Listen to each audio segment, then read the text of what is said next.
April 1940. High in the icy fjords of northern Norway, a fierce and frozen battle erupts that would become one of the most dramatic early confrontations of World War II. Amid snow-covered peaks, naval thunder, and desperate mountain fighting, German, British, French, Norwegian, and Polish forces collide in a battle that few know, but none should forget. This is the Battle of Narvik. The fjords of strategy. To understand why Narvik mattered, we need to sail back, both in time and place. Narvik, a small Norwegian port town, sits far above the Arctic Circle. Quiet, cold, remote. So why, in the spring of 1940, did it become the stage for one of the most brutal and multinational battles of the early war?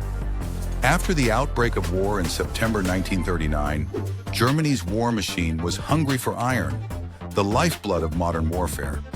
While Germany had some domestic sources, a massive 85% of its iron ore came from Sweden. During the winter months, the Baltic Sea froze, leaving only one vital export route, the Norwegian port of Narvik. Whoever controlled Narvik could choke Germany's war production. The Allies knew it. The Germans knew it. Consequently, both sides moved to take it first. The surprise invasion on April 9, 1940, in a lightning strike codenamed Operation Weserübung, Nazi Germany invaded Norway.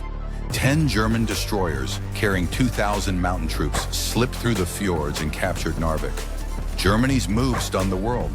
The Norwegians were caught off guard. Within hours, Narvik was in German hands. But this victory came at a cost. Just one day later, British naval forces under Commodore Bernard Warburton Lee attacked the German fleet in Narvik. In a furious battle, 5 British destroyers charged into the narrow fjord, sinking 2 German ships and damaging others. Warburton Lee was killed in action, but not before earning Britain's first Victoria Cross of World War II. The Germans were reeling, but they weren't done yet. A second naval clash followed days later, with the British Royal Navy returning this time with heavier ships, including the battleship HMS Warspite, which sank more German destroyers. By mid-April, almost the entire German fleet sent to Narvik was destroyed. However, while the Allies dominated the seas, the Germans still controlled the mountains. A multinational land war. With sea control secured, the Allies turned to reclaiming Narvik on land. It would not be easy. In total, over 20,000 Allied and Norwegian troops were committed to the effort. Against them stood a determined force of just over 2,000 German, Gebirgsjäger, elite mountain troops under General Eduard Dietl. Though outnumbered, Dietl and his men had 3 advantages: the high ground, prepared defenses, and the Arctic environment. Temperatures dropped below 10 degrees Celsius. Snowdrifts swallowed boots. Troops climbed icy cliffs with full packs. This was mountain warfare at its most brutal. "We fought not just the enemy," one Norwegian wrote, "but the cold, the wind, the snow, and the silence." Fighting peak to peak. The Allies began a slow and painful advance toward Narvik. The terrain forced them into narrow valleys and exposed climbs. The Germans turned every ridge into a fortress.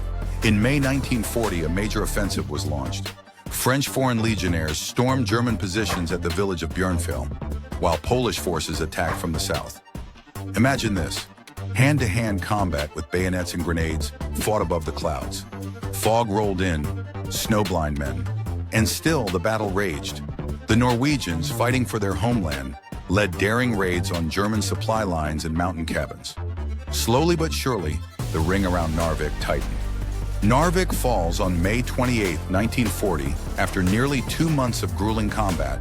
Narvik was finally retaken by Allied and Norwegian forces, marking the first major Allied victory of World War II.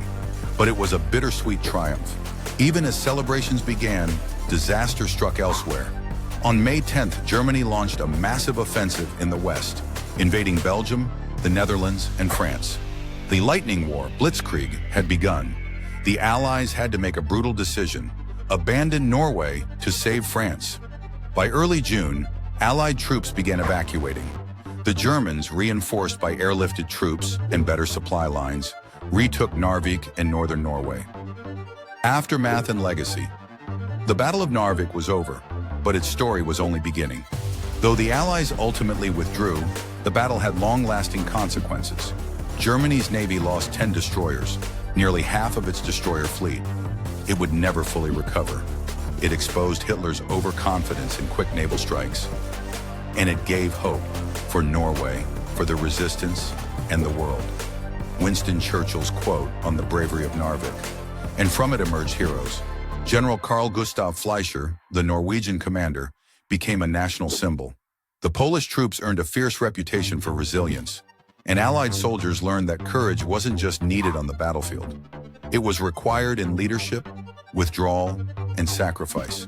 Narvik is a name often overshadowed by the thunder of larger battles, such as Stalingrad, Normandy, or El Alamein. But in the biting wind of Norway's north, thousands fought for control of a port and the fate of Europe's iron lifeline. Today the fjords are quiet. The snow falls softly. But if you listen carefully, you might still hear echoes of warships, the crackle of gunfire in the mountains, and the courage of those who came from far corners of the world to fight in a place they'd never heard of, but never forgot. Thank you for watching this episode of the biggest battles of World War II. If you found this story compelling, subscribe and join us on our journey through history's most defining moments. Next up, the Battle of Britain, a sky full of fire, courage, and resistance.